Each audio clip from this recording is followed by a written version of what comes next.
Mane nobiscum Domine. ഈശോയിൽ എത്രയും സ്നേഹം നിറഞ്ഞ വിദ്യാർത്ഥികളെ, നമ്മൾ കഴിഞ്ഞ ആഴ്ച നമ്മൾ പഠിച്ചത് 9ാം ക്ലാസ്സിലെ 6ാം അധ്യായമായ സഭയും പൗരോഹിത്യവും എന്നുള്ള ആ അധ്യായമാണ്. നമുക്ക് ഒരു പ്രാർത്ഥനയോടുകൂടെ ആരംഭിക്കാം. പിതാവിൻ്റെയും പുത്രൻ്റെയും പരിശുദ്ധാത്മാവിൻ്റെയും നാമത്തിൽ ആമേൻ.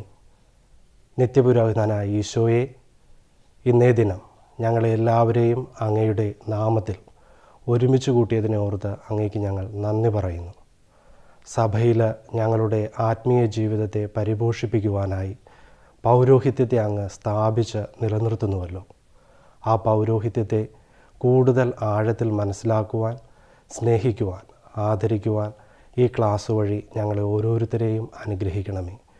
പിതാവിൻ്റെയും പുത്രൻ്റെയും പരിശുദ്ധാത്മാവിൻ്റെയും നാമത്തിൽ ആമേൻ. അന്ന് നമ്മൾ 3 കാര്യങ്ങൾ പഠിച്ചു. പുരോഹിതൻ എന്ന പദത്തിൻ്റെ അർത്ഥം, രണ്ടാമത്തേത് പഴയ നിയമത്തിലെ പൗരോഹിത്യം, മൂന്നാമത്തേത് പുതിയ നിയമത്തിലെ പൗരോഹിത്യം. ഞാൻ നിങ്ങൾക്ക് ഒരു ചെറിയൊരു അസൈൻമെൻറ്റും നൽകിയിരുന്നു. ആ അസൈൻമെൻറ്റ് ഇപ്രകാരമായിരുന്നു: നിങ്ങളുടെ ഇടവക വികാരിമാരുടെയും അതോടൊപ്പം തന്നെ കൊച്ചച്ചന്മാരുടെയും തിരുപ്പട്ട സ്വീകരണ ദിനം നിങ്ങൾ ചോദിച്ച് മനസ്സിലാക്കുകയും ആ ദിനം നിങ്ങൾ നിങ്ങളുടെ വികാരിമാരെയും സഹവികാരിമാരെയും വിളിച്ച് അഭിനന്ദിക്കുകയും ചെയ്യണമെന്നതായിരുന്നു. എത്ര പേര് നിങ്ങളിൽ അത് ചെയ്തു? ഞാൻ വിചാരിക്കുന്നു എല്ലാവരും ചെയ്തിട്ടുണ്ടാവും. ഇനി ആരെങ്കിലുമൊക്കെ ചെയ്തിട്ടില്ല എങ്കിൽ നിങ്ങൾ കൂടി അത് കണ്ടെത്തി ആ ദിനങ്ങളിൽ നിങ്ങൾ അവരെ വിളിച്ച് അഭിനന്ദിക്കുകയും അവരോട് നിങ്ങളുടെ പ്രാർത്ഥനകൾ വാഗ്ദാനം ചെയ്യുകയും ചെയ്യുക. ഇന്നേ ദിനം നമ്മൾ പഠിക്കുന്നത് 2 കാര്യങ്ങളാണ്. അത് ഒന്നാമത്തേത് പൗരോഹിത്യ ധർമ്മങ്ങൾ, രണ്ടാമത്തേത് പൗരോഹിത്യ കർത്തവ്യങ്ങൾ. ഒന്നാമത്തേത് പൗരോഹിത്യ ധർമ്മം. 3 ധർമ്മങ്ങളാണ് ഒരു പുരോഹിതനുള്ളത്. ഒന്നാമത്തേത് പഠിപ്പിക്കുക, രണ്ടാമത്തേത് വിശുദ്ധീകരിക്കുക, മൂന്നാമത്തേത് നയിക്കുക. എത്രയാണ്? 3 ധർമ്മങ്ങൾ. ഒന്നാമത്തേത് പഠിപ്പിക്കുക, രണ്ടാമത്തേത് വിശുദ്ധീകരിക്കുക, മൂന്നാമത്തേത് നയിക്കുക. നിങ്ങളിൽ ചിലപ്പോൾ പലരും തിരുപ്പട്ട സ്വീകരണ ചടങ്ങിൽ പങ്കെടുത്തിട്ടുണ്ടാവും, ദിവ്യബലിയിൽ പങ്കെടുത്തിട്ടുണ്ടാവും. പലപ്പോഴും നിങ്ങൾ പങ്കെടുത്തത് ഒരു വ്യക്തി അച്ഛനാകുന്ന ആ ഒരു തിരുക്കർമ്മത്തിലായിരിക്കും. എങ്കിൽ നമ്മൾ ഒരു വ്യക്തി പൂർണ്ണമായിട്ടും പൗരോഹിത്യത്തിൻ്റെ പൂർണ്ണതയിൽ എത്തിച്ചേരുന്നത് ആ വ്യക്തി മെത്രാനാകുന്നതോടുകൂടെയാണ്. എങ്കിൽ വൈദികരെന്ന നിലയിൽ വൈദികർ ഈ മെത്രാൻ്റെ ആ ഒരു വലിയ അജപാലന ശുശ്രൂഷയിൽ സഹകാരികളായിട്ട് മാറുകയാണ്. നിങ്ങളിൽ ചിലരെങ്കിലുമൊക്കെ ഇപ്പോൾ കോട്ടപ്പുറം രൂപതയിലോ അതോടൊപ്പം തന്നെ വരാപ്പുഴ രൂപതയിലോ കൊച്ചി രൂപതയിലോ ഉള്ളവരായിരിക്കും. അവിടുത്തെ ഒരു പ്രത്യേകത നിങ്ങൾക്കറിയാം. നിങ്ങളുടെ ഇടവകകളിലേക്ക്, ഏതാനും ഇടവകളിലേക്കെങ്കിലും എല്ലാ ഞായറാഴ്ചകളിലും ആലുവ കാർമൽഗിരി സെമിനറിയിൽ നിന്നും അതോടൊപ്പം തന്നെ ആലുവയിലുള്ള മറ്റ് സെമിനറികളിൽ നിന്നുമൊക്കെ വൈദിക വിദ്യാർത്ഥികൾ വന്ന് നിങ്ങളെ കാറ്റഗിസം പഠിപ്പിക്കുകയും അതോടൊപ്പം തന്നെ വചനം പ്രഘോഷിക്കുകയും ഒക്കെ ചെയ്യാറുണ്ട്. അതിൽ ചിലർ ഡീക്കന്മാരെന്നാണ് നിങ്ങൾ അവരെ വിളിക്കുന്നത്. അതായത് തിരുപ്പട്ട ഇതിൽ ആദ്യത്തെ പദവിയാണ് ഡീക്കൻ പട്ടം, രണ്ടാമത്തേതാണ് തിരുപ്പട്ടം, മൂന്നാമത്തേതാണ് മെത്രാൻ പട്ടം. ഇങ്ങനെ 3 പട്ടങ്ങളിലൂടെയാണ് പൗരോഹിത്യം സഭയിൽ നിലകൊള്ളുന്നത്. എങ്കിൽ ആദ്യത്തേത് ഡീക്കൻ പട്ടമാണ്. ഡീക്കൻ പട്ടത്തിൻ്റെ ഒരു പ്രത്യേകത എന്നത്, ഡീക്കൻ പട്ടം സ്വീകരിക്കുന്ന സമയത്ത് ഈ ഡീക്കൻ പട്ടം സ്വീകരിക്കുന്ന വ്യക്തി മെത്രാൻ്റെ മുമ്പിൽ മുട്ടുകുത്തി നിൽക്കുമ്പോൾ മെത്രാൻ സമ്പൂർണ്ണ ബൈബിളാണ് ഈ വ്യക്തിയെ ഏൽപ്പിക്കുന്നത്. ഏൽപ്പിച്ചിട്ട് പറയുന്നത്, ഇത് വായിക്കുക, പഠിക്കുക, വിശ്വസിക്കുക, ഇത് പഠിപ്പിക്കുക. അങ്ങനെ ഒരു ഡീക്കൻ്റെ പ്രധാന ദൗത്യം എന്നത് വചനം പ്രഘോഷിക്കുക, പഠിപ്പിക്കുക എന്നതാണ്. അതുകൊണ്ടാണ് ഈ കോട്ടപ്പുറം അതോടൊപ്പം തന്നെ വരാപ്പുഴ കൊച്ചി രൂപതകളിലുള്ള സ്ഥലങ്ങളിലൊക്കെ ഡീക്കന്മാരായിരിക്കും പലപ്പോഴും ശുശ്രൂഷയ്ക്ക് വരുന്നുണ്ടെങ്കിൽ, നിങ്ങളുടെ ഇടവകളിൽ വരുന്നുണ്ടെങ്കിൽ അവരായിരിക്കും വചനം പ്രഘോഷിക്കുന്നത്. കാരണം അവരുടെ ഏറ്റവും പ്രധാനപ്പെട്ട ഉത്തരവാദിത്തമാണ് പഠിപ്പിക്കുക എന്നത്. അതുകൊണ്ട് അവർ അത് പഠിപ്പിക്കുന്നു, വചനം പ്രഘോഷിക്കുന്നു. അതുകൊണ്ട് ഏറ്റവും ആദ്യത്തെ ഉത്തരവാദിത്തം അല്ലെങ്കിൽ ധർമ്മം എന്നത് പഠിപ്പിക്കുക എന്നതാണ്. ഇനി നമ്മൾ കാണുന്നത് 2ാമത്തെ ധർമ്മമാണ്. അതായത് വിശുദ്ധീകരിക്കുക എന്നതാണ് 2ാമത്തെ ധർമ്മം. നമ്മൾ അച്ചൻ പട്ടം സ്വീകരിക്കുമ്പോഴും ഇതുപോലെ തന്നെ ഒരു പ്രത്യേകതയുണ്ട്. അച്ചൻ പട്ടം സ്വീകരിക്കുന്ന സമയത്ത് എന്താണ്, വൈദിക പട്ടം സ്വീകരിക്കുന്ന സമയത്ത് എന്താണ്, മെത്രാൻ ഈ വൈദികാർത്തിയുടെ കരങ്ങളിലേക്ക് കൊടുക്കുന്നത് എന്താണെന്നറിയൂ? ആർക്കെങ്കിലും അറിയൂ? എന്താണ് അത്? കാസയാണ് എടുത്തു കൊടുക്കുന്നത്. അതായത് ഈ ജനത്തിന് വേണ്ടിയിട്ട് ബലിയർപ്പിച്ച് അവർക്ക് വേണ്ടിയിട്ട് ദൈവസന്നിധിയിൽ പ്രാർത്ഥിച്ച് അവരെ വിശുദ്ധീകരിക്കുക എന്നുള്ള ഒരു വലിയ ദൗത്യമാണ് ഇതുവഴിയായിട്ട് ഈ വ്യക്തിയെ ഏൽപ്പിക്കുന്നത്. അതുകൊണ്ട് ഈ വൈദിക പട്ടം സ്വീകരിച്ച വ്യക്തി അന്നു മുതൽ ദിവ്യബലി അർപ്പിച്ച് പ്രാർത്ഥിക്കുമ്പോൾ ഇവർക്ക് വേണ്ടിയിട്ട് ദൈവജനത്തെ വിശുദ്ധീകരിക്കുന്ന കർമ്മത്തിൽ പങ്കാളിയാകുന്നു. അതിനുശേഷം ആ വ്യക്തിക്ക് ലഭിക്കുന്ന മറ്റൊരു അനുഗ്രഹം എന്ന് പറയുന്നത് അദ്ദേഹത്തിന് കുമ്പസാരം കേൾക്കുവാനായിട്ടുള്ള അധികാരം കൂടി മെത്രാൻ നൽകും. അപ്പോൾ ആ ഒരു വിശുദ്ധീകരണ കർമ്മത്തിൽ പങ്കാളിയാവുകയാണ്. അതായത് ദിവ്യബലി അർപ്പിക്കുകയും കൂദാശകൾ പരികർമ്മം ചെയ്യുകയും അങ്ങനെ ചെയ്യുന്നത് വഴിയായിട്ട് വിശുദ്ധീകരിക്കുന്നു. ഇനി മൂന്നാമത്തേതാണ് നയിക്കുക എന്നത്. അതിൻ്റെ പൂർണ്ണത നമ്മൾ കാണുന്നത് മെത്രാഭിഷേക കർമ്മത്തിലാണ്. മെത്രാഭിഷേക കർമ്മത്തിൽ നിങ്ങൾ കാണും, മെത്രാൻ്റെ കയ്യിലേക്ക് ഒരു വടി കൊടുക്കും. നിങ്ങൾക്കറിയാം, നിങ്ങളുടെ ഇടവകളിലെ മെത്രാന്മാർ അജപാലന സന്ദർശനം നടത്തുമ്പോൾ മെത്രാൻ വരുമ്പോൾ മെത്രാൻ്റെ കയ്യിൽ ഒരു വടി ഉണ്ടാവും. അത് സൂചിപ്പിക്കുന്നത് എന്താണ്? ഒരിടയൻ കണക്കെ ദൈവജനത്തെ നയിക്കുക എന്നുള്ള ഒരു ഉത്തരവാദിത്വമാണ്. ആ ദൈവജന വിഭാഗത്തെ നയിക്കുവാനായിട്ടുള്ള ഉത്തരവാദിത്വം. ഈ മൂന്ന് കാര്യങ്ങൾ ഈ ഒരു ഡീക്കൻ പട്ടത്തിലൂടെയും അതോടൊപ്പം തന്നെ വൈദിക പട്ടത്തിലൂടെയും മെത്രാൻ പട്ടത്തിലൂടെയും മൂന്ന് കാര്യങ്ങൾ. ഒന്നാമത്തേതിൽ ബൈബിൾ കൊടുക്കുന്നു, രണ്ടാമത്തേതിൽ കാസ കൊടുക്കുന്നു, മൂന്നാമത്തേതിൽ ഇടയധർമ്മം നിർവഹിക്കുവാനായിട്ടുള്ള വടി കൊടുക്കുന്നതിലൂടെ നമ്മൾ മനസ്സിലാക്കുന്നൊരു കാര്യം, ത്രിവിധ ധർമ്മങ്ങൾ ഈ പൗരോഹിത്യത്തിൽ പൂർത്തീകരിക്കപ്പെടുകയാണ്. ഒന്നാമത്തേത് പഠിപ്പിക്കുക, രണ്ടാമത്തേത് വിശുദ്ധീകരിക്കുക, മൂന്നാമത്തേത് നയിക്കുക. ഇന്ന് പഠിക്കുന്ന രണ്ടാമത്തെ ഭാഗമെന്നത് പൗരോഹിത്യ കർത്തവ്യങ്ങളാണ്. ഈ പൗരോഹിത്യ കർത്തവ്യങ്ങൾ പൗരോഹിത്യ ധർമ്മങ്ങളിൽ നിന്ന് വിഭിന്നമല്ല. പൗരോഹിത്യ ധർമ്മങ്ങളിൽ നിന്ന് ഉടലെടുക്കുന്നതാണ് കർത്തവ്യങ്ങളും. അതുകൊണ്ട് തന്നെ ഈ ധർമ്മങ്ങളും കർത്തവ്യങ്ങളും പരസ്പര പൂരകങ്ങളാണ്. ധർമ്മങ്ങളിൽ തന്നെ ഈ കർത്തവ്യങ്ങളെല്ലാം നമുക്ക് കാണുവാനായിട്ട് സാധിക്കും.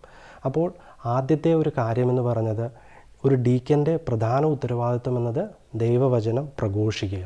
അപ്പോൾ ഒരു പുരോഹിതൻ്റെ ആദ്യത്തെ കടമയെന്ന് പറയുന്നത് എന്താണ്? വചനം പ്രഘോഷിക്കുക.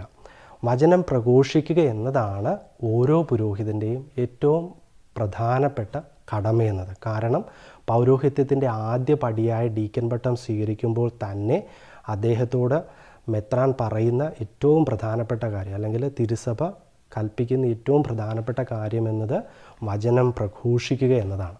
ഇനി രണ്ടാമത്തേതെന്താണ്? രണ്ടാമത്തേതെന്ന് പറയുന്നത് കൂദാശകൾ പരികർമ്മം ചെയ്യുക. ഒരു പുരോഹിതനാണ് കൂദാശകൾ പരികർമ്മം ചെയ്യുവാനായിട്ട് സാധ്യതയുള്ളത്. നിങ്ങൾ 4ാം ക്ലാസ്സിൽ പഠിച്ചിട്ടുണ്ട് കൂദാശകൾ എന്ന് പറയുന്ന ടെക്സ്റ്റ്. കൂദാശകൾ, എത്ര കൂദാശകളുണ്ട്, ഈ കൂദാശകൾ ആരൊക്കെയാണ് പരികർമ്മം ചെയ്യുന്നതൊക്കെ നമ്മൾ 4ാം ക്ലാസ്സിൽ പഠിച്ചതാണ്. അപ്പോൾ 4ാം ക്ലാസ്സിൽ പഠിച്ച ആ ഭാഗത്ത് നിങ്ങളൊന്ന് മനസ്സിലേക്ക് കൊണ്ടുവരുമെങ്കിൽ ഏറ്റവും ഉചിതമായിരിക്കും. കാരണം ആ കൂദാശകൾ ഏതൊക്കെയാണ്, ആ കൂദാശകൾ ആരൊക്കെയാണ് പരികർമ്മം ചെയ്യുന്നതെന്നൊക്കെ നിങ്ങൾ 4ാം ക്ലാസ്സിൽ പഠിച്ചിട്ടുണ്ട്. അപ്പോൾ കൂദാശകൾ, ജ്ഞാനസ്നാനം നൽകണമെങ്കിൽ ഒരു പുരോഹിതൻ ആവശ്യമാണ്. എപ്പോഴും ആവശ്യമാണെന്നുള്ളതല്ല, പക്ഷേ സാധാരണ പുരോഹിതന്മാരാണ് ജ്ഞാനസ്നാനം നൽകുന്നത്. ചില അസാധാരണമായ സാഹചര്യങ്ങളിൽ മറ്റുള്ളവർ ജ്ഞാനസ്നാനം കൊടുക്കാറുണ്ട്. എങ്കിലും ജ്ഞാനസ്നാനം എപ്പോഴും നൽകുന്നത് ആരാണ്? അത് നൽകുന്നത് പുരോഹിതരായിരിക്കും. ഇനി കുമ്പസാരം കേൾക്കുന്നത് അത് പുരോഹിതനാണ്. ദിവ്യബലി അർപ്പിക്കുന്നത് പുരോഹിതനാണ്. ഇങ്ങനെ കൂദാശകൾ പരികർമ്മം ചെയ്യുക എന്നതാണ് ഒരു പുരോഹിതൻ്റെ രണ്ടാമത്തെ കർത്തവ്യം. മൂന്നാമത്തേതെന്ന് പറയുന്നത് പാപമോചനം നൽകുക. നമ്മുടെ തിരുസഭയിൽ നമുക്ക് ലഭിച്ചിരിക്കുന്ന ഏറ്റവും വലിയ അനുഗ്രഹം എന്നത് കുമ്പസാരം എന്ന് പറയുന്ന കൂദാശയാണ്. എത്ര തന്നെ വലിയ പാപികളാണെങ്കിൽ കൂടിയും, നമ്മൾ എത്ര തന്നെ മ്ലേച്ഛവും ഹീനവുമായിട്ടുള്ള പാപങ്ങൾ ചെയ്തിട്ടുള്ളവരാണെങ്കിൽ കൂടിയും യാതൊരുവിധ ലജ്ജയും കൂടാതെ നമുക്ക് നമ്മുടെ പാപങ്ങൾ ഇറക്കി വയ്ക്കുവാനായിട്ട് ഒരു കുമ്പസാരക്കൂട് ഉണ്ട് എന്നുള്ളതാണ് നമ്മളുടെ എല്ലാവരുടെയും ഏറ്റവും വലിയ ആശ്വാസം. അവിടെ നമുക്ക് പാപം മോചിപ്പിക്കപ്പെടും. നമ്മളുടെ മനസ്സിന് വലിയ സാന്ത്വനത്തിൻ്റെ അഭിഷേകമായിട്ട് ഒരു ലേപനമായിട്ട് കുമ്പസാരം മാറുന്ന അനുഭവം നമുക്ക് പലപ്പോഴും അനുഭവപ്പെടാറുണ്ട്. അതോടൊപ്പം തന്നെ നിങ്ങളുടെ ഭാവി ജീവിതത്തിലും നിങ്ങൾക്ക് അനുഭവപ്പെടും. നിങ്ങൾക്ക് ഇപ്പോൾ 9ാം ക്ലാസ്സിൽ പഠിക്കുന്ന കുട്ടികളെ ആയിട്ടുള്ളൂ. ചിലപ്പോൾ ജീവിതത്തിൻ്റെ വിവിധ സാഹചര്യങ്ങളിൽ ചിലപ്പോൾ വലിയ പാപങ്ങളിലൊക്കെ ചെന്ന് പെട്ടുപോകാം. അപ്പോൾ ഒരു മടിയും കൂടാതെ ഏതെങ്കിലും ഒരു വൈദികൻ്റെ അടുത്തേക്ക് ഓടിച്ചെല്ലുവാനും ആ പാപം ഏറ്റുപറഞ്ഞ് പൂർണ്ണമായ ആ ഒരു ഗ്രേസിലേക്ക്, കൃപയിലേക്ക് കടന്നു വരുവാനുമായിട്ട് നിങ്ങൾ എപ്പോഴും തയ്യാറാകണം. അടുത്തതായിട്ട് നമ്മൾ പഠിക്കുന്നത് പഠിപ്പിക്കുക എന്നത് തന്നെയാണ്. പഠിപ്പിക്കുക എന്ന് പറഞ്ഞു കഴിഞ്ഞാൽ സഭ എന്ത് പഠിപ്പിക്കുന്നുവോ അത് പഠിപ്പിക്കാനായിട്ടാണ് പുരോഹിതർ വിളിക്കപ്പെട്ടിരിക്കുന്നത്. ഓരോ പുരോഹിതനും ആ വ്യക്തിക്ക് ഇഷ്ടമുള്ളത് പഠിപ്പിക്കുവാനായിട്ട് പാടുള്ളതല്ല, മറിച്ച് സഭ പഠിപ്പിക്കുന്ന കാര്യമുണ്ട്, അത് മാത്രമാണ് ആ വ്യക്തി പഠിപ്പിക്കേണ്ടത്. അതുകൊണ്ട് പുരോഹിതർ സഭ പഠിപ്പിക്കുന്ന കാര്യങ്ങൾ ദൈവജനത്തിന് പകർന്നു കൊടുക്കുവാനായിട്ട് വിളിക്കപ്പെട്ടവരാണ്. അടുത്തത് വിശുദ്ധീകരിക്കുക. വിശുദ്ധീകരണ കർമ്മം നടക്കുന്നത് വിവിധങ്ങളായ കൂദാശകളിലൂടെയാണ്. കൂദാശകളിലൂടെ നമ്മൾ ദൈവജനത്തെ വിശുദ്ധീകരിക്കുന്നു. പുരോഹിതനും സ്വയം വിശുദ്ധീകരിക്കപ്പെടുന്നു. അങ്ങനെ വിശുദ്ധീകരിക്കും. നിങ്ങൾ അറിയാം, ചിലപ്പോഴൊക്കെ നിങ്ങൾ ശ്രദ്ധിച്ചിട്ടുണ്ടാകും, നമ്മളുടെ ബസിലിക്ക പള്ളികളിൽ നമുക്ക് യാമപ്രാർത്ഥനകളുണ്ട്. എല്ലാ പള്ളികളിലുമില്ല, ബസിലിക്ക പള്ളികളിലാണ് പലപ്പോഴും അത് കൃത്യമായിട്ട് നടക്കുന്നത്. അത് യാമപ്രാർത്ഥനകൾ അല്ലെങ്കിൽ സെമിനറികളിലുണ്ട്. അതായത് ഓരോ യാമത്തിലും നമുക്ക് പ്രത്യേകം പ്രാർത്ഥനകളുണ്ട്. എന്തുകൊണ്ടാണ് സഭ ഈ യാമപ്രാർത്ഥനകൾ നിശ്ചയിച്ചിരിക്കുന്നത്? കാരണം ഓരോ യാമവും നമ്മുടെ പ്രാർത്ഥനയിലൂടെ വിശുദ്ധീകരിക്കപ്പെടുക എന്നതാണ്. നമ്മളുടെ സമയം, ഉൽപ്പത്തിയുടെ പുസ്തകത്തിൽ ദൈവം ആദ്യം വിശുദ്ധീകരിച്ചതെന്ന് പറയുന്നത് സമയത്തെയാണ്. അപ്പോൾ നമ്മുടെ പ്രാർത്ഥനകൾ വഴിയായിട്ട് നമ്മൾ സമയത്തെ വിശുദ്ധീകരിക്കുന്നു. അപ്പോൾ നമ്മുടെ ജീവിതം തന്നെയാണ് നമ്മൾ വിശുദ്ധീകരിക്കുന്നത്. അപ്പോൾ വൈദികൻ പ്രാർത്ഥനയിലൂടെ എല്ലാവരെയും വിശുദ്ധീകരിക്കുന്നു. അതോടൊപ്പം തന്നെ നമ്മൾക്കും ആ പ്രാർത്ഥനയിലൂടെ ആ ഒരു വിശുദ്ധീകരണ കർമ്മത്തിൽ പങ്കെടുക്കുവാനായിട്ട് സാധിക്കും. പിന്നീട് വൈദികൻ്റെ ഒരു ഉത്തരവാദിത്വം എന്ന് പറയുന്നത് ദൈവോന്മുഖമായിട്ട് ദൈവജനത്തെ നയിക്കുക എന്നതാണ്. ദൈവജനത്തെ ദൈവോന്മുഖമായിട്ട് നയിക്കുക. കാരണം നമ്മൾ തീർത്ഥാടക സഭയാണ്. നമ്മൾ ലക്ഷ്യം വയ്ക്കുന്നത് സ്വർഗീയമായ പർദീസയെ ലക്ഷ്യമാക്കി യാത്ര ചെയ്യുന്നവരാണ്. അപ്പോൾ നമ്മൾ ആ ഒരു ലക്ഷ്യസ്ഥാനത്തേക്ക് എത്തിച്ചേരുവാനായിട്ട് പ്രാർത്ഥനയോടുകൂടെ മുന്നോട്ട് പോവുക. പ്രിയ കുട്ടികളെ, ഇന്നേ ദിനം അങ്ങനെ നമ്മൾ 2 കാര്യങ്ങൾ പ്രത്യേകമായിട്ട് പഠിച്ചു. ഒന്നാമത്തേത് പുരോഹിത ധർമ്മം, രണ്ടാമത്തേത് പുരോഹിത കർത്തവ്യം. അതിന് നമ്മൾ വ്യക്തമായിട്ട് പഠിക്കുകയുണ്ടായി. ഡീക്കൻ പട്ടം, തിരുപ്പട്ടം, മെത്രാൻ പട്ടം. പഠിപ്പിക്കുക, വിശുദ്ധീകരിക്കുക, നയിക്കുക. ഇങ്ങനെ ഈ 3 കാര്യങ്ങളും പുരോഹിത കർത്തവ്യവുമായിട്ട് നമ്മൾ എപ്രകാരമാണ് ബന്ധപ്പെട്ടിരിക്കുന്നത് എന്നൊക്കെയാണ് ഇന്നേ ദിനം നമ്മൾ പഠിച്ചത്. നിങ്ങളെല്ലാവരും ക്ലാസ് വളരെയേറെ ശ്രദ്ധയോടുകൂടെ പങ്കെടുത്തുവെന്ന് തന്നെ ഞാൻ വിചാരിക്കുന്നു. നിങ്ങൾ കൂടുതൽ ഇത് മനസ്സിലാക്കുവാനായിട്ട് പരിശ്രമിക്കുക. നിങ്ങൾക്കൊരു അസൈൻമെൻറ്റ് പ്രത്യേകമായിട്ട് തരികയാണ്. ഈ ദിനങ്ങളിലൊക്കെ നമ്മൾ വൈദികരെക്കുറിച്ചുള്ള പല പല വാർത്തകൾ കേൾക്കുകയുണ്ടായി. അതിലേറ്റവും പ്രധാനപ്പെട്ടൊരു വാർത്ത എന്നത് സ്റ്റാൻ സ്വാമി എന്ന് പറയുന്ന അച്ഛനെക്കുറിച്ചായിരുന്നു. നിങ്ങളെല്ലാവരും കേട്ടിട്ടുണ്ടാകും. സ്റ്റാൻ സ്വാമി അച്ഛനെക്കുറിച്ച് നമ്മൾ കേട്ടത് സ്റ്റാൻ സ്വാമി അച്ഛൻ കുർബാന ചൊല്ലിയതിനെക്കുറിച്ചോ അതുമായിട്ട് ബന്ധപ്പെട്ടുള്ളതല്ല, മറിച്ച് സ്റ്റാൻ സ്വാമി അച്ഛൻ ഒരു ജനത്തെ നയിച്ചു. അവരുടെ അടിമത്തത്തിൽ നിന്ന്, അതോടൊപ്പം തന്നെ അവരുടെ സാമൂഹികമായിട്ടുള്ള പരിതാപകരമായ അവസ്ഥയിൽ നിന്ന് അവരെ ഒരു സ്വാതന്ത്ര്യത്തിലേക്ക് നയിക്കുവാനായിട്ട് മുന്നിൽ നിന്നു എന്നതുകൊണ്ടാണ് ആ വൈദികനെ ഭരണകൂടം ജയിലിൽ അടയ്ക്കുകയും അവിടെ വെച്ച് മരണപ്പെടുകയും ചെയ്തത്. അപ്പോൾ നമ്മൾ ഓരോ വൈദികരും വിവിധങ്ങളായിട്ടുള്ള ശുശ്രൂഷകൾ ചെയ്യുന്നവരാണ്. നിങ്ങൾക്ക് ഈ ദിനങ്ങളിൽ ചെയ്യാവുന്ന അസൈൻമെൻ്റ് എന്നത് വൈദികർ ചെയ്യുന്ന വിവിധങ്ങളായ ശുശ്രൂഷകളുടെ ഫോട്ടോസ് കളക്ട് ചെയ്യുകയും നിങ്ങളുടെ പ്രൊഫൈൽ പിക്ചറോ അല്ലെങ്കിൽ നിങ്ങളുടെ വാട്സപ്പിൽ സ്റ്റാറ്റസോ ആയിട്ട് നിങ്ങൾ ഇടുവാനായിട്ട് നോക്കുക. ചിലപ്പോൾ ജ്ഞാനസ്നാനം കൊടുക്കുന്നതാകാം, കുമ്പസാരം കേൾക്കുന്നതാകാം, വചനം പ്രഘോഷിക്കുന്നതാകാം, അല്ലെങ്കിൽ ഏതെങ്കിലും ഒരു സാമൂഹികമായിട്ടുള്ള കാര്യത്തിന് വേണ്ടിയിട്ടൊരു ജനത്തെ നയിക്കുന്നതാകാം.